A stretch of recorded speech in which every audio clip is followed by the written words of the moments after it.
യുദ്ധവും സമാധാനവും എന്ന വിഷയത്തിൽ കമ്മ്യൂണിസ്റ്റ് പാർട്ടി എന്നും സമാധാനത്തിന്റെ കൂടെ നിൽക്കുന്ന പ്രസ്ഥാനമാണ്. കമ്മ്യൂണിസ്റ്റ് പ്രത്യയശാസ്ത്രത്തിന്റെ ഏറ്റവും വലിയ പ്രത്യേകത അത് ഉയർത്തിപ്പിടിക്കുന്നത് വലിയൊരു മാനവിക ബോധമാണ്. മനുഷ്യസ്നേഹത്തിന്റെ ഒരു പ്രത്യയശാസ്ത്രമാണ് മാർക്സിയൻ പ്രത്യയശാസ്ത്രം. നമ്മൾ പൊതുവെ പറയുന്ന ഒരു കാര്യമുണ്ട്, മറ്റുള്ളവരുടെ വാക്കുകൾ സംഗീതം പോലെ ആസ്വദിക്കുന്ന ഒരു കാലം വരും എന്ന് വിചാരിക്കുന്ന ഒരു പ്രസ്ഥാനമാണ് കമ്മ്യൂണിസ്റ്റ് പാർട്ടി. അങ്ങനെ ഒരു പ്രസ്ഥാനത്തിനൊരിക്കലും യുദ്ധം എന്നതിനെ പറ്റി പറയുമ്പോൾ നമുക്ക് സമാധാനത്തെപ്പറ്റി മാത്രമേ നിലപാട് സ്വീകരിക്കാൻ കഴിയുള്ളൂ. പാർട്ടിയുടെ ലോക ചരിത്രത്തിൽ തന്നെ യുദ്ധവും സമാധാനവും ഒരു രാഷ്ട്രീയ വിഷയമായി വന്നിട്ടുണ്ട് എന്നുള്ളത് നമുക്കെല്ലാവർക്കും അറിയാം. ലോക കമ്മ്യൂണിസ്റ്റ് പ്രസ്ഥാനത്തിന്റെ അഭിപ്രായ വ്യത്യാസങ്ങളിൽ ഒന്ന്, ആ വ്യത്യാസം ഉണ്ടായ സമയത്തുണ്ടായ ഒരു പ്രധാനപ്പെട്ട വിഷയം യുദ്ധത്തെ സംബന്ധിച്ചിട്ടുള്ള ചില ചർച്ചകളായിരുന്നു. അതിൽ പ്രത്യേകിച്ച് യുദ്ധത്തിനെതിരായി നിലപാട് സ്വീകരിച്ച ലോകത്തിലെ കമ്മ്യൂണിസ്റ്റ് പാർട്ടികൾ സമാധാനപരമായ സഹവർത്തിത്വത്തെപ്പറ്റി സോവിയറ്റ് യൂണിയന്റെ നേതൃത്വത്തിലുള്ള അന്ന് ലോക കമ്മ്യൂണിസ്റ്റ് പ്രസ്ഥാനത്തിലെ നിരവധി കമ്മ്യൂണിസ്റ്റ് പാർട്ടികൾ സമാധാനപരമായ സഹവർത്തിത്വത്തെപ്പറ്റി നിലപാട് സ്വീകരിച്ചു. സാമ്രാജ്യത്വവുമായി യുദ്ധത്തിലേർപ്പെടുകയല്ല, സമാധാനപരമായ സഹവർത്തിത്വത്തിലൂടെ മുന്നോട്ട് പോകണം. യുദ്ധം മാനവരാശിക്കെതിരാണ്. സോവിയറ്റ് യൂണിയന്റെ തകർച്ചയ്ക്ക് ശേഷം ബാൾട്ടിക് രാജ്യങ്ങളിൽ ഉണ്ടായിട്ടുള്ള ചില രാഷ്ട്രീയ അനിശ്ചിതത്വങ്ങൾ, അവിടെയെല്ലാം അമേരിക്കൻ സാമ്പത്തിക താല്പര്യത്തിന്റെ ഭാഗമായി അവിടെയെല്ലാം അമേരിക്ക ഇടപെടുകയുണ്ടായി. മാത്രമല്ല, അവിടെയുള്ള അത്യപൂർവമായ ധാതു സമ്പത്തും എണ്ണയും കുത്തിച്ചോർത്തി കൊണ്ടുവരാൻ വേണ്ടി അമേരിക്കയിലെ കോർപ്പറേറ്റുകൾ അവിടെയെല്ലാം തമ്പടിക്കുകയും അവിടെ നിന്നെല്ലാം അത് അമേരിക്കയിലേക്കും യൂറോപ്പിലേക്കും കടത്തിക്കൊണ്ടുവരാൻ വേണ്ടി ശ്രമിച്ചപ്പോൾ അഫ്ഗാനിസ്ഥാൻ വഴിയല്ലാതെ കറാച്ചി തുറമുഖത്തേക്ക് അവരുടെ കച്ചവട താല്പര്യങ്ങൾക്ക് അനുസൃതമായ അവരുടെ റൂട്ട് നിശ്ചയിക്കുമ്പോൾ കറാച്ചി ഒരു പ്രധാനപ്പെട്ട സ്ഥലമാണ്. കറാച്ചിയിലേക്ക് വരണമെങ്കിൽ അഫ്ഗാൻ വഴി വന്നേ മതിയാകും. അവിടുത്തെ ഗവൺമെന്റ് അട്ടിമറിച്ച് താലിബാനെ വളർത്തിയെടുത്തത് അമേരിക്കയാണ്. അന്ന് അവർക്കെതിരെ യുദ്ധം നടത്തി അവരുടെ പാവ ഗവൺമെന്റിനെ അവരവിടെ സ്ഥാപിച്ചു. പിന്നീട് ഉണ്ടായത് എന്താ? ആ താല്പര്യം എന്തായിരുന്നു? അമേരിക്കയുടെ കച്ചവട താല്പര്യമായിരുന്നു. പിന്നീട് 2.5 പതിറ്റാണ്ട് കാലം താലിബാനെതിരെ യുദ്ധം നടത്തിയ അമേരിക്കയ്ക്ക് ചെയ്യേണ്ടി വന്നത് എന്താ? അതേ താലിബാനെ തന്നെ ഭരണം തിരിച്ചേൽപ്പിച്ച് അവിടെ നിന്ന് ഓടിപ്പോരേണ്ട ഗതികേട് അമേരിക്കയ്ക്ക് വന്നു. അവിടെ ആരാണ് ജയിച്ചത്? പരാജയപ്പെട്ടത് അവിടുത്തെ പാവപ്പെട്ട മനുഷ്യരാണ്. ഇറാഖിൽ യുദ്ധം നടക്കുന്ന എന്തായിരുന്നു? ഇറാഖിലെ ഇപ്പൊ ഇറാനെതിരായി നടക്കുന്ന യുദ്ധത്തിന്റെ ഒരു അതിന്റെ പിന്നിലുള്ള ഒരു ഇരട്ടത്താപ്പ് മനസ്സിലാക്കണമെങ്കിൽ നമ്മൾ ഇറാഖ് യുദ്ധം കൂടി പരിശോധിക്കേണ്ടി വരും. യുദ്ധം എന്ന് പറയുന്ന മഹാവിപത്തിനെ ഉയർത്തിക്കാണിക്കുന്ന ഏറ്റവും പ്രതിലോമകരമായ രാഷ്ട്രീയ നിലപാടിലേക്ക് സാമ്രാജ്യത്വം എത്തിച്ചേർന്നിരിക്കുന്നു എന്നുള്ളതാണ് ഇന്ന് ലോകത്ത് നേരിടുന്ന ഏറ്റവും ഗുരുതരമായ പ്രശ്നം. അത് മാനവരാശിക്കെതിരായി തീർന്നിരിക്കുന്നു. ഈ ഇറാനെതിരായ യുദ്ധം ഡൊണാൾഡ് ട്രംപ് 2 ദിവസം കൊണ്ട് പിൻവലിച്ചല്ലോ. എന്തായിരിക്കും കാരണം? കച്ചവട താല്പര്യമാണ്. പിൻവലിച്ചതിന്റെ പിന്നിലും കച്ചവട താല്പര്യമാണ്. കാരണം ഇറാൻ ഖത്തറിലെ അമേരിക്കയുടെ സൈനിക താവളത്തിൽ 14 മിസൈലുകൾ അവിടെ വർഷിച്ചു. പക്ഷെ 14 മിസൈലുകളും വർഷിച്ചത് ഖത്തറിനെയും അമേരിക്കയ്ക്ക് അറിവ് കൊടുത്തിട്ടാണ് ഇറാൻ വർഷിച്ചതെന്നാണ് ഇപ്പോൾ റിപ്പോർട്ടുകൾ വരുന്നത്. അതൊരു സൂചനയാണ്. ഈ പശ്ചിമേഷ്യൻ മേഖലയിലുള്ള 19ഓളം വരുന്ന അമേരിക്കയുടെ താവളങ്ങൾ വളരെ പ്രധാനപ്പെട്ട താവളങ്ങളാണ്. അതിനേക്കാൾ ഉപരിയായി ലോകത്തിന്റെ കച്ചവടവുമായി ബന്ധപ്പെട്ട കടലെടുക്ക്, അതിന്റെ ഉടമസ്ഥാവകാശം ഇറാനാണ്. അതിനേക്കാൾ അപ്പുറത്ത് അമേരിക്കൻ പ്രസിഡന്റ് ഡൊണാൾഡ് ട്രംപിന്റെ ഏറ്റവും വലിയ കച്ചവട താല്പര്യം നടക്കുന്ന ഒന്ന് ഖത്തർ. ആഡംബര റിസോർട്ടുകളുടെ ലക്ഷക്കണക്കിന് കോടി ഡോളറിന്റെ, അതായത് ബില്യൺ കണക്കിന് കോടി ഡോളറിന്റെ കരാറുകൾ അവിടെ പ്രാവർത്തികമായി കൊണ്ടിരിക്കുകയാണ്. UAE റൊണാൾഡ് ട്രംപ് ബ്രാൻഡിംഗ് നടന്നുകൊണ്ടിരിക്കുകയാണ്. കുവൈറ്റിൽ, നമ്മുടെ മസ്കറ്റിൽ ഒക്കെ റൊണാൾഡ് ട്രംപിനെ പോലെയുള്ള ഒരു ഭരണാധികാരി മാത്രമല്ല, അദ്ദേഹം ലോകത്തിലെ ഏറ്റവും വലിയൊരു കോർപ്പറേറ്റ് വ്യാപാരിയും കൂടിയാണ്. അദ്ദേഹത്തിന്റെ വ്യാപാര താല്പര്യങ്ങൾ കൂടി യുദ്ധത്തിന്റെ ഭാഗമായി തകർക്കപ്പെടും എന്ന് കണ്ടപ്പോൾ അദ്ദേഹം തൽക്കാലം യുദ്ധത്തിന് സീസ് ഫയർ പ്രഖ്യാപിക്കുകയാണ്. അപ്പൊ ഇതെല്ലാം ചൂണ്ടിക്കാണിക്കപ്പെടുന്നത് യുദ്ധം എന്ന് പറയുന്നത് അനിവാര്യമായൊരു കാര്യമല്ല. ആർക്കാണ് അനിവാര്യമാകുന്നത്? അനിവാര്യമാകുന്നത് ഇവരെ സംബന്ധിച്ചാണ്. ലോകത്തിലെ കോർപ്പറേറ്റുകളുടെ, ലോകത്തിലെ സാമ്രാജ്യ ശക്തികളുടെ, പ്രത്യേകിച്ച് അമേരിക്കയെ പോലുള്ളവരുടെയും പാശ്ചാത്യ രാജ്യങ്ങളുടെയും പരമ്പരാഗതമായി അവർ നടത്തിക്കൊണ്ടിരുന്ന അധിനിവേശത്തിന്റെ ആ അന്താരാഷ്ട്ര രാഷ്ട്രീയത്തിന്റെ പുതുരൂപമായി യുദ്ധത്തെ പോലെ തന്നെ കരാറുകളെയും ചുങ്കം പോലെയുള്ള സംവിധാനങ്ങളെയും അവരുടെ സാമ്പത്തിക താല്പര്യത്തിന് വേണ്ടി പ്രയോജനപ്പെടുത്തുമ്പോൾ യുദ്ധം എന്ന് പറയുന്നത്, നേരിട്ടുള്ള യുദ്ധം എന്ന് പറയുന്നത് അവരുടെ ഒരു ആയുധമാണ്. യുദ്ധം എന്ന് പറയുന്നത് അതിനെതിരായി ലോകത്തിലെ ജനതയെ, ഇപ്പോ ഇറാനിൽ അവർ സ്ഥാപിക്കാൻ ശ്രമിച്ച എന്താണ്? ഇറാനിൽ അവർ പറഞ്ഞ എന്താ? അവിടുത്തെ ഖമേനിയെ ഞങ്ങൾ ഇരിക്കുന്ന സ്ഥലം ഞങ്ങൾക്കറിയാം, ഞങ്ങൾ കൊല്ലാത്തതാണെന്നാണ്. അദ്ദേഹം പറഞ്ഞു ടെഹ്റാനിൽ നിന്നും എല്ലാവരും ഒഴിഞ്ഞു പോകണം, അവിടെ പുതിയ ഭരണം വരാൻ പോകുന്നു. എന്താണ്? ഒരു പരമാധികാര രാഷ്ട്രത്തിന്റെ ഭരണത്തലവനെ കൊന്ന് ഞങ്ങൾ അവിടെ പുതിയ ഭരണം സ്ഥാപിക്കുമെന്ന് പറയാണ്. സ്വാഭാവികമായിട്ടും ഒരു മത അധിഷ്ഠിതമായിട്ടുള്ള ഒരു രാഷ്ട്രത്തിനകത്ത് പ്രതിഷേധങ്ങളുണ്ട്.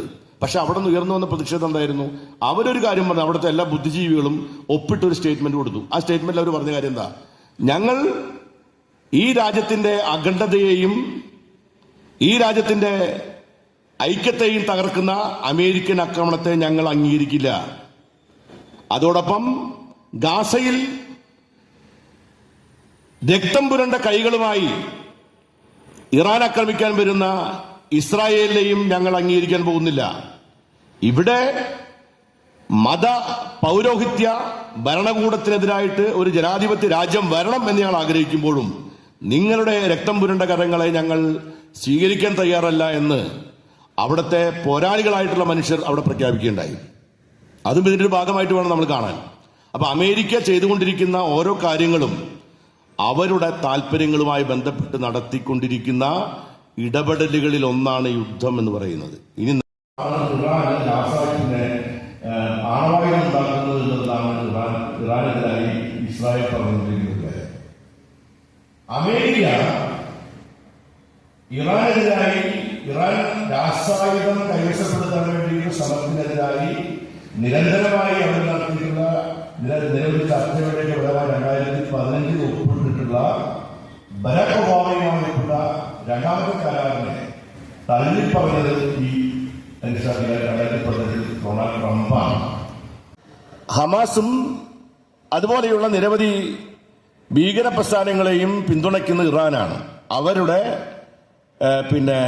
ശക്തിയെ ദുർബലപ്പെടുത്തുക എന്നുള്ളതാണ്. അമേരിക്കയെ സംബന്ധിച്ചിടത്തോളം പശ്ചിമേഷ്യയിൽ അവരുടെ സ്ഥാനം കുറച്ചും കൂടി പുനഃസ്ഥാപിക്കുകയും അല്ലെങ്കിൽ ഊട്ടിയുറപ്പിക്കുകയും ചെയ്യുക എന്ന് പറയുന്ന താല്പര്യങ്ങൾക്കനുസൃതമായിട്ടാണ് ഇറാനെതിരായി യുദ്ധം നടത്തിയെന്ന് പറയുന്നത്. ഇപ്പോൾ നമ്മൾ കാണേണ്ട ഒരു കാര്യം എന്താണ്? ഇസ്രായേൽ, പശ്ചിമേഷ്യയിലെ ഈ ആണവ ആയുധം നേടിയെടുത്തുള്ള ഇസ്രായേൽ എന്ന് പറയുന്ന രാജ്യം, ഈ രാജ്യം ഇന്ന് വരെ ആണവ നിർവ്യാപന കരാറിൽ ഒപ്പുവയ്ക്കാത്തൊരു രാഷ്ട്രമാണ് ഇസ്രായേൽ. 1968 ആണവ നിർവ്യാപന കരാറിൽ ഒപ്പുവെച്ച രാജ്യമാണ് ഇറാൻ. ആണവ നിർവ്യാപന കരാറിൽ ഒപ്പുവെച്ചിട്ടില്ലെന്ന് മാത്രമല്ല,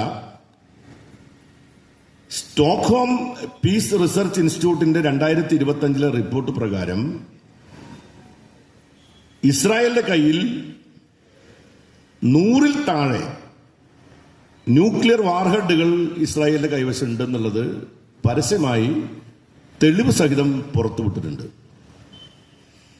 ലോകത്തിലെ പാശ്ചാത്യ രാജ്യങ്ങൾ, അമേരിക്ക അടക്കമുള്ള രാജ്യങ്ങൾ ആണവ നിർവ്യാപന കരാറുകളിൽ ഏർപ്പെടാത്ത രാജ്യങ്ങൾക്കെതിരെ വളരെ നീചമായ ഉപരോധങ്ങളും നിരവധിയായ തടസ്സങ്ങളും ശിക്ഷാ നടപടികളൊക്കെ ചെയ്തുകൊണ്ടിരിക്കുമ്പോഴും ഇന്ന് വരെ ഇസ്രായേലിനെതിരായി അമേരിക്കയോ പാശ്ചാത്യ രാജ്യങ്ങളോ ആണവ നിർവ്യാപന കരാറിൽ ഏർപ്പെടാത്ത ഇസ്രായേലിനെതിരെ ഒരു പ്രശ്നം ഉണ്ടാക്കിയിട്ടില്ല. ഈ കരാറുകളൊന്നും തങ്ങൾക്ക് ബാധകമല്ല എന്ന് കരുതി 100-ൽ താഴെ ന്യൂക്ലിയർ വാർഹെഡുകൾ ഉണ്ടാക്കിയതിനെതിരായി യാതൊരു പ്രശ്നവും ഇസ്രായേലിനെതിരെ ഇവരാരും ഉണ്ടാക്കിയിട്ടില്ല എന്നുള്ളതാണ്. ഇതുവരെ ആണവ നിർവ്യാപന കരാറിൽ ഏർപ്പെടുകയും ഇന്ന് വരെ ആണവായുധം നിർമ്മിച്ചു എന്ന് ഒരു തെളിവുമില്ലാത്ത ഇറാനെതിരെ യുദ്ധം ചെയ്യുന്ന ആരാണ്? ഇസ്രായേലാണ്. എന്ത് പറഞ്ഞിട്ടാണ് യുദ്ധം ചെയ്യുന്നത്? അവർ ആണവായുധം നിർമ്മിക്കാൻ പോകുന്നു എന്ന് പറഞ്ഞിട്ടാണ്. ഇവർ നിർവ്യാപന കരാറിൽ പോലും ഏർപ്പെടാത്ത ഇസ്രായേലാണ് ഇറാനെതിരായി യുദ്ധം ചെയ്യാൻ വേണ്ടി പോകുന്നത്. ആ യുദ്ധത്തെ സഹായിക്കുന്ന ആരാണ്? അമേരിക്കയാണ്. അമേരിക്കയും ഇസ്രായേൽ, ബെഞ്ചമിൻ നെതന്യാഹുവും ഡൊണാൾഡ് ട്രംപും ഇപ്പൊ ഒരു പുതിയ കാര്യമാണെന്ന് പറയാൻ പറ്റില്ല, ശക്തിയിലൂടെ സമാധാനം സ്ഥാപിക്കാൻ കഴിയുമെന്നാണ് പറയുന്നത്. ശക്തിയിലൂടെ സമാധാനം സ്ഥാപിക്കാൻ കഴിയും എന്നൊരു പുതിയ സ്ലോഗൻ അവരിപ്പോൾ ഉയർത്തിക്കൊണ്ടുവന്നിരിക്കുകയാണ്. എങ്ങനെ ശക്തിയിലൂടെ? ആദ്യം ശക്തി പ്രകടിപ്പിക്കുകയും പിന്നാലെ സമാധാനം സ്ഥാപിക്കുകയും ചെയ്യുക എന്ന രീതിയാണ് അമേരിക്കയും നെതന്യാഹുവും മുന്നോട്ട് വച്ചിരിക്കുന്നത്. ഇതൊരു ഇരട്ടത്താപ്പാണ്. ഇറാനെതിരായി അല്ലെങ്കിൽ ഇറാഖിനെതിരായി കൊണ്ടുവന്ന രാസായുധം കൈവശം വെച്ചിരിക്കുന്നതിന്റെ പേരിൽ അവർക്കെതിരെ യുദ്ധം നടത്തി ആ ഭരണാധികാരിയെ തൂക്കിലേറ്റി അവർക്ക് ഇഷ്ടപ്പെട്ട ഗവൺമെന്റ് അവിടെ സ്ഥാപിച്ചു കഴിഞ്ഞപ്പോൾ അവിടെ രാസായുധം കണ്ടെടുത്തിട്ടില്ല. ലോകത്ത് എന്തെങ്കിലും ഉണ്ടായോ? ഇപ്പൊ ഇറാനെതിരെ പറയുന്നത് എന്താണ്? ഇറാൻ ആയുധം ആണവായുധം ഉണ്ടാക്കാൻ പോകുന്ന പടിവാതിൽക്കൽ എത്തി നിൽക്കുന്നു എന്നാണ് പറയുന്നത്. ഇറാനും അന്താരാഷ്ട്ര ആണവ ഏജൻസിയും തമ്മിലുണ്ടാക്കിയ കരാറനുസരിച്ച് 24 മണിക്കൂറും അവരുടെ ആണവ സ്ഥാപനങ്ങളിൽ കയറിയിറങ്ങി പരിശോധന നടത്താൻ ഇറാൻ അന്താരാഷ്ട്ര ആണവ ഏജൻസിക്ക് എല്ലാ തരത്തിലുള്ള അനുവാദം കൊടുത്തു കഴിഞ്ഞിരിക്കുകയാണ്. പണത്തെ ആശ്രയിച്ച് ജീവിക്കുന്ന ഒരു രാജ്യത്തിലെ ഒരു മനുഷ്യരെന്ന നിലയിൽ നമ്മളെപ്പോഴും ആഗ്രഹിക്കേണ്ടത് യുദ്ധം ഉണ്ടാകാൻ പാടില്ല എന്നുള്ളതാണ്. നമ്മളിപ്പോൾ ചാനലുകളൊക്കെ യുദ്ധത്തെപ്പറ്റി കാണുമ്പോൾ നമുക്ക് തോന്നുന്നത് വെച്ചാൽ അവർ യുദ്ധം വലിയൊരു ആഘോഷമാക്കാണ് നമ്മുടെ ചാനലുകളൊക്കെ. നമ്മുടെ എം സ്വരാജ് അതിനെപ്പറ്റി വളരെ മനോഹരമായൊരു പ്രതികരണം നടത്തി. ആ ചാനലുകൾ നടത്തിക്കൊണ്ടിരിക്കുന്ന ഈ ഒരു ആഘോഷം, ഓരോ ചാനലുകളും ഇപ്പം ഇത്ര ബോംബിട്ടു, അവിടെ ഇത്ര ആൾ മരിച്ചു, ഇതൊക്കെ പറയാൻ വളരെ എളുപ്പമാണ്. പക്ഷേ യുദ്ധം എന്ന് പറയുന്നതിൻ്റെ നേരിട്ട് വേണ്ട, അതിൻ്റെ പരോക്ഷമായ ഒരു പ്രത്യാഘാതം പോലും നേരിടാനുള്ള കെൽപ്പ് ഇന്ന് ലോകത്തിലെ പാവപ്പെട്ട മനുഷ്യർക്കില്ല എന്നുള്ളിടത്തോളം കാലം നമുക്കൊരിക്കലും യുദ്ധത്തെ അംഗീകരിക്കാൻ കഴിയില്ല. നാം സമാധാനത്തിന് വേണ്ടി ഏറ്റവും വലിയ യുദ്ധം നടത്തുന്നത്, എന്ത് യുദ്ധം? ആയുധം കൊണ്ടുള്ള യുദ്ധമല്ല, ആശയപരമായ യുദ്ധം സമാധാനത്തിന് വേണ്ടി, ലോക ജനതയ്ക്ക് വേണ്ടി നടത്താൻ ഉത്തരവാദിത്തപ്പെട്ടവരാണ് കമ്മ്യൂണിസ്റ്റുകാർ എന്നുള്ളതുകൊണ്ട് നാം യുദ്ധത്തെ എതിർക്കുന്നു, സമാധാനത്തിന് വേണ്ടി നാം ശക്തമായി ശബ്ദമുയർത്തുന്നു. അതാണ് കമ്മ്യൂണിസ്റ്റ് പാർട്ടിക്ക് പറയാനുള്ളത്. ഇന്നത്തെ ഈ സെമിനാർ ഔപചാരികമായി ഉദ്ഘാടനം ചെയ്യപ്പെട്ട് അറിയിക്കുന്നു. നിങ്ങൾക്ക് അഭിവാദ്യങ്ങൾ. സന്ധി ചെയ്യുന്ന ഹിന്ദുത്വ രാഷ്ട്രീയമാണ്. അതുകൊണ്ട് ഇന്ത്യയിലെ വിദേശ നയത്തെ ഉൾപ്പെടെ അമേരിക്കയുടെ കാൽക്കീഴിലേക്ക് കൊണ്ടുവന്നതിന്റെ ഒരു പ്രധാനപ്പെട്ട ഉത്തരവാദിത്വം ഈ ഹിന്ദുത്വത്തിനുണ്ട്. കോൺഗ്രസും ആ വഴിയിലേക്ക് പോയിട്ടുണ്ട്. അതിന് വിശദാംശങ്ങൾ ഞാൻ കടക്കുന്നില്ല. അപ്പോ ഇവിടെ ഇടതുപക്ഷത്തിന് സ്വാധീനമുള്ള ഒരു ഭരണ സംവിധാനത്തെ ഇല്ലാതാക്കുക എന്ന് പറയുന്നത് RSSന്റെ മാത്രം ആവശ്യമല്ല, ഇന്ത്യ രാജ്യത്തിന്റെ വിദേശ നയത്തെ സാമ്രാജ്യത്വ വിരുദ്ധ പാതയിലേക്ക് നയിക്കാൻ വേണ്ടി ശ്രമിക്കുന്ന ഇടതുപക്ഷത്തിന് ഭരണത്തിലും രാഷ്ട്രീയത്തിലും ഇടപെടാതിരിക്കുക എന്നത് അമേരിക്കൻ സാമ്രാജ്യത്വത്തിന്റെ താല്പര്യമാണ്. അതുകൊണ്ട് യുദ്ധത്തിനും സമാധാനത്തിനും, ഞാൻ ദീർഘിപ്പിച്ചു, യുദ്ധത്തിനും സമാധാനത്തിനും വേണ്ടി നാം വാദിക്കുമ്പോൾ അതിനിടയാക്കിയ രാഷ്ട്രീയ പശ്ചാത്തലം നാം വിശദീകരിക്കേണ്ടതുണ്ട്. സോവിയറ്റ് യൂണിയൻ തകർന്നപ്പോൾ എല്ലാവരും വിളിച്ചു പറഞ്ഞത് എന്താ? ലോകത്ത് ജനാധിപത്യത്തിന്റെ വസന്തമെന്നാണ്. എന്താ ഈ വസന്തം? അന്ന് എല്ലാ ആളുകളും പറഞ്ഞു ഇതൊന്ന് പൊളിഞ്ഞു കിട്ടിയാൽ ലോകം രക്ഷപ്പെട്ടു എന്നാണ്. പൊളിഞ്ഞു കിട്ടിയപ്പോ ലോകം ഇങ്ങനെയായിരിക്കുന്നു. അത് തിരിച്ചു വരണം എന്നുണ്ടെങ്കിൽ അത്തരത്തിലൊരു പ്രതിരോധം ഉയർത്താൻ വേണ്ടിപ്പെടുന്ന രാഷ്ട്രീയ ശക്തിയെ ഈ ലോകത്ത് കൊണ്ടുവരേണ്ടതുണ്ട്. ലോകം ആപൽക്കരമായ അവസ്ഥയിലേക്ക് പോവാണ്. നിങ്ങൾ ശ്രദ്ധിച്ചാൽ അറിയാം, അണുവായുധങ്ങളെ പറ്റിയുള്ള ചർച്ചകളാണ്. ഇസ്രായേലിന് അണുവായുധം ഉണ്ടാക്കാം, ഇറാൻ ഉണ്ടാക്കാൻ പാടില്ല. അണുവായുധമില്ലാത്ത രാഷ്ട്രങ്ങളെല്ലാം പ്രതിസന്ധിയിലേക്ക് പോകുന്നു, അവർ ആക്രമിച്ച് കീഴടക്കപ്പെടുമെന്ന നില വരുന്നു. അങ്ങനെ വരുമ്പോൾ ലോകം എന്ത് സംഭവിക്കും? അണുവായുധങ്ങളെ സ്വായത്തമാക്കിയാലേ രക്ഷപ്പെടാൻ വേണ്ടി പറ്റൂ എന്ന നിലയിലേക്ക് പോകും. ആയുധങ്ങൾ സംഭരിച്ചാലേ ഞങ്ങൾക്ക് നിലനിൽക്കാൻ വേണ്ടി പറ്റൂ എന്ന ലോക സാഹചര്യം രൂപപ്പെട്ടു വരും. ആ സാഹചര്യം രൂപപ്പെട്ടു വരിക എന്നതാണ് അമേരിക്കൻ താല്പര്യം. അതുകൊണ്ട് അതുകൊണ്ട് അമേരിക്കയുടെ അത്തരം താല്പര്യങ്ങളെ പ്രതിരോധിക്കണം എന്നുണ്ടെങ്കിൽ ഈ പറയുന്ന രാഷ്ട്രീയത്തിന്റെ കാഴ്ചകളെ ജനങ്ങളിലേക്ക് എത്തിക്കാനും നിരത്താനും വേണ്ടി നമുക്ക് കഴിയേണ്ടതായിട്ടുണ്ട്. ഇന്നത്തെ ഇന്ത്യൻ സാഹചര്യത്തിൽ ആ രാഷ്ട്രീയത്തെ മുറുകെ പിടിക്കാൻ വേണ്ടി പറ്റുന്ന ശക്തികൾ ഇടതുപക്ഷം മാത്രമേ ഉള്ളൂ. സംഘപരിവാറിന്റെ ആ സാമ്പത്തിക കോർപ്പറേറ്റ് അനുകൂല നയങ്ങളെ, അതുപോലെ അതിന്റെ ഭാഗമായി തന്നെ അതിനെതിരായി ഉയർന്നു വരുന്ന പ്രക്ഷോഭങ്ങളെ വിഭജിക്കാൻ വേണ്ടി ഉണ്ടാകുന്ന ഹിന്ദുത്വ അജണ്ടയെ രണ്ടിനെയും ഒരുപോലെ പ്രതിരോധിക്കാൻ ഇന്ത്യയിൽ ഒറ്റ ശക്തിയേ ഉള്ളൂ, അത് ഇടതുപക്ഷമാണ്. ആ ഇടതുപക്ഷ ഐക്യം ശക്തിപ്പെടുക എന്നുള്ളത് നമ്മുടെ നാടിന്റെ മാത്രമല്ല, രാജ്യത്തിന്റെ മാത്രമല്ല, ലോകത്തിന്റെ തന്നെ ആവശ്യമാണ് എന്ന് തിരിച്ചറിയപ്പെടേണ്ടതുണ്ട്. അതുകൊണ്ട് യുദ്ധത്തിന്റെയും സമാധാനത്തിന്റെയും വഴിയിലേക്ക് ലോകം മാറണമെങ്കിൽ നമ്മുടെ രാഷ്ട്രീയ നിലപാടുകളിൽ, രാഷ്ട്രീയത്തിന്റെ രീതികൾക്കകത്ത് ഇത്തരം മാറ്റമുണ്ടാക്കിയെടുക്കാൻ പറ്റേണ്ടതുണ്ട്.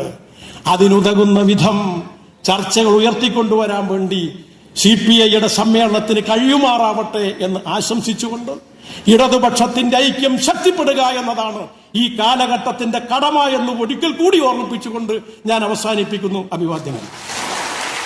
18-19 നൂറ്റാണ്ടുകളില് പശ്ചിമ യൂറോപ്പിൽ ആരംഭിച്ചിട്ടുള്ള വ്യവസായ വിപ്ലവമാണ് വ്യവസായ നാഗരികത എന്ന് പറയുന്നത്. അതിനുശേഷം മനുഷ്യന്റെ രൂപവും ഭാവവും മാറി. ഇപ്പോൾ നമ്മൾ എത്തി നിൽക്കുന്ന മനുഷ്യൻ എന്ന് പറയുന്ന ഒരു വ്യാവസായിക മനുഷ്യനാണ്. 19 നൂറ്റാണ്ടില് പശ്ചിമ യൂറോപ്പില് വ്യവസായവൽക്കരണം നടക്കുമ്പോൾ മനുഷ്യൻ ഒരു സാധാരണയായിട്ടുള്ള പ്രകൃതിയും മനുഷ്യനും തമ്മിൽ അഭേദ്യമായി ബന്ധപ്പെടുന്ന, പ്രകൃതിയും മനുഷ്യനും സ്വയം ശാസിതമായിട്ടുള്ളൊരു ബന്ധത്താൽ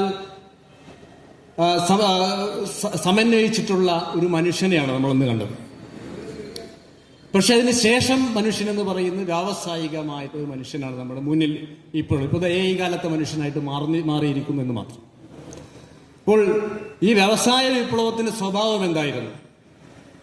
ഈ വ്യവസായ വിപ്ലവം ബ്രിട്ടനിൽ ആരംഭിക്കുന്നത് അല്ലെ പശ്ചിമ യൂറോപ്പിൽ ആരംഭിക്കുന്നത് നമുക്കറിയാം. അതിന്റെ രാഷ്ട്രീയപരമായ എല്ലാ കാര്യങ്ങളിലേക്കും ഞാൻ കടന്നു പോകുന്നില്ല. അവിടെ പുതിയൊരു വ്യാവസായിക നാഗരികത വരികയാണ്. അതിന് ഉപോത്ബലകമായിട്ട് ലോകത്ത് മുഴുവൻ സാമ്രാജ്യത്തിലൂടെ നേടിയെടുത്ത കൊളോണിയൽ മൂലധനമുണ്ടായിരുന്നു. ഈ കൊളോണിയൽ മൂലധനം ഉപയോഗിച്ചുകൊണ്ടാണ് പശ്ചിമ യൂറോപ്പില് വ്യാവസായ വിപ്ലവം നടന്നിട്ടുള്ളത്. അന്ന് വരെ വ്യവസായങ്ങൾ ഉണ്ടായിരുന്നില്ല എന്നല്ല, വ്യവസായ വിപ്ലവത്തെ കുറിച്ച് പരിശോധിച്ച് നമ്മൾ മനസ്സിലാക്കണം. അന്ന് വരെ വ്യവസായങ്ങൾ ഉണ്ടായിട്ടുണ്ട്. ആ വ്യവസായങ്ങൾക്ക് കുറെ കൂടി മനുഷ്യനും പ്രകൃതിയുമായിട്ടുള്ള ബന്ധങ്ങൾ ഉണ്ടായിരുന്നു. അതിനുശേഷം പ്രകൃതിയും മനുഷ്യനും തമ്മിലുള്ള ബന്ധങ്ങൾ വിച്ഛേദിക്കപ്പെടുകയുണ്ടായി. പ്രകൃതി മനുഷ്യനാൽ കീഴടക്കപ്പെടേണ്ട ഒരു അജൈവ ശരീരമായിട്ടും മനുഷ്യൻ പ്രകൃതിയുടെ യജമാനായിട്ടും ഉള്ള പ്രത്യയശാസ്ത്ര നിരൂപണങ്ങൾ അക്കാലത്ത് ഉണ്ടായിട്ടുണ്ട്. അതിൽ മാർക്സിസം പോലും അതിനകത്തുനിന്ന് വിമോചിക്കപ്പെട്ടില്ല എന്നുള്ളതാണ് ഒരു ഏറെ പരിതാപകരമായിട്ടുള്ള സാഹചര്യം എന്ന് പറയുന്നത്. അപ്പോൾ മനുഷ്യൻ പ്രകൃതി യജമാനാവുകയും വിഭവങ്ങൾ മനുഷ്യന്റെ താല്പര്യങ്ങൾക്ക്, ആവശ്യങ്ങൾക്ക് വേണ്ടി മാത്രമുള്ളതാണ് എന്നുള്ള, അത് ഒരുപക്ഷെ യൂറോപ്പില് ഈ വിപ്ലവകാലത്ത്, വ്യവസായ വിപ്ലവ കാലത്ത് മാത്രമല്ല ഉണ്ട്. അത് ബിബ്ലിക്കലായിട്ടുള്ള, ബൈബിളിൽ അതിന് നല്ല വശങ്ങൾ നമ്മുടെ മുന്നിൽ നമുക്ക് ബൈബിൾ വായിക്കുമ്പോൾ നമുക്ക് കാണാൻ വേണ്ടി കഴിയും. അപ്പൊ അങ്ങനെ ബൈബിളിന്റെ കാലത്ത് തുടങ്ങിയിട്ടുള്ള മനുഷ്യൻ പ്രകൃതിയുടെ യജമാനനാണ് എന്നുള്ള ആ സങ്കല്പമാണ് യഥാർത്ഥത്തിൽ വ്യവസായ വിപ്ലവത്തെ പ്രചോദിപ്പിച്ചിട്ടുള്ള ഒരു സങ്കല്പം എന്ന് പറയുന്നത്. തങ്ങളുടെ ആയുധ കച്ചവടം കൂടുതൽ ശക്തിപ്പെടുത്തുക എന്ന നിലക്കാണ് അമേരിക്ക ചിന്തിക്കുന്നത്. ഏകധ്രുവ ലോകത്തിന്റെ, യൂണിപോളാർ വേൾഡിന്റെ അതിശക്തമായ നിലപാട് അമേരിക്ക മുന്നോട്ട് വെക്കുകയാണ്. നാറ്റോവിന്റെ മറ്റ് പാശ്ചാത്യ മുതലാളിത്ത രാജ്യങ്ങളുടെ സഹായത്തോടു കൂടിയെല്ലാം തന്നെ ലോകശാക്തിക ബലാബലത്തിൽ സോവിയറ്റ് യൂണിയനിലെ, കിഴക്കൻ യൂറോപ്പിലെ സോഷ്യലിസ്റ്റ് രാഷ്ട്രങ്ങളുടെ താൽക്കാലികമായ തകർച്ചയ്ക്ക് ശേഷം അമേരിക്ക ലോകത്താകെ മേധാവിത്വം സ്ഥാപിക്കാൻ ശ്രമിക്കുന്ന കാഴ്ചകളെല്ലാം തന്നെ നാം കാണുകയാണ്. ഐക്യരാഷ്ട്ര സഭയെപ്പോലും വേണ്ടത്ര ഗൗരവമായി അമേരിക്ക പരിഗണിക്കുന്നില്ല, സാമ്രാജ്യത്വം പരിഗണിക്കുന്നില്ല. ഐക്യരാഷ്ട്ര സഭയെപ്പോലും പരസ്യമായി ധിക്കരിക്കാനും ലംഘിക്കാനുമുള്ള നീക്കങ്ങളാണ് കഴിഞ്ഞ കാലങ്ങളെല്ലാം തന്നെ അമേരിക്ക നടത്തിക്കൊണ്ടിരിക്കുന്നത് എന്നുകൂടി നാം കാണണം.